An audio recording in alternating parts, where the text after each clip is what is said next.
Good Erev Shabbos. It's Parshas Behalotcha. Let's make this simple.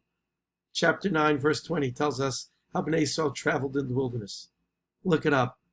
But the bottom line is that they followed either a cloud during the day or a pillar of fire at night. And when the cloud or the pillar of fire would travel, that's when Bnei Yisrael would pack up and travel. And then when it rested, so did they. And that took place in the wilderness without any type of notice. Question is, why did they have to keep doing that? Why didn't they just travel straight to Eretz Yisrael? And why not have the notice? Well, we know what happened. We messed up. And so that generation of the wilderness would have to die in the wilderness, and a new generation would have to be born, and they would eventually go into Eretz Yisrael. But still, why not get us some notice? Say, how long are we going to be here when we put up our tent? Do I take out all the pots and pans? Or is it just going to be for one day or one night?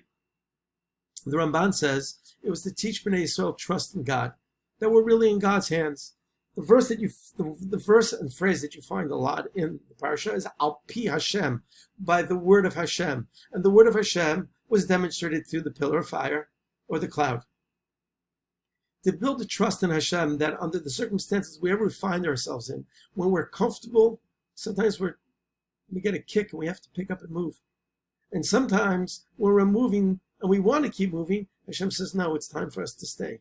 We never really know. But when we find ourselves in whatever personal circumstances we're in, we have to be reminded it's Al Pi Hashem. We're there because for a reason. Now, if we want to get up and move and still things are not working out, there must be a reason.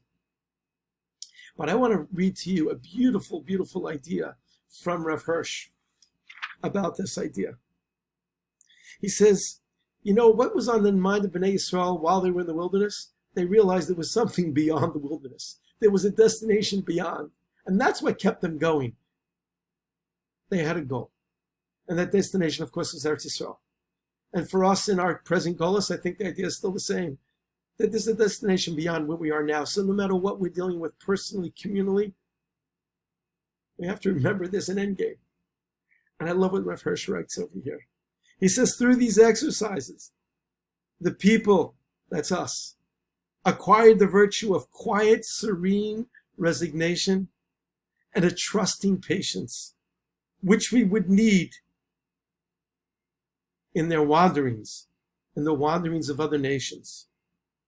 And through the many centuries of Golus, he quotes Chavuk, Im Yismameach Hakelo, even though we are waiting, we still desire, we still wait.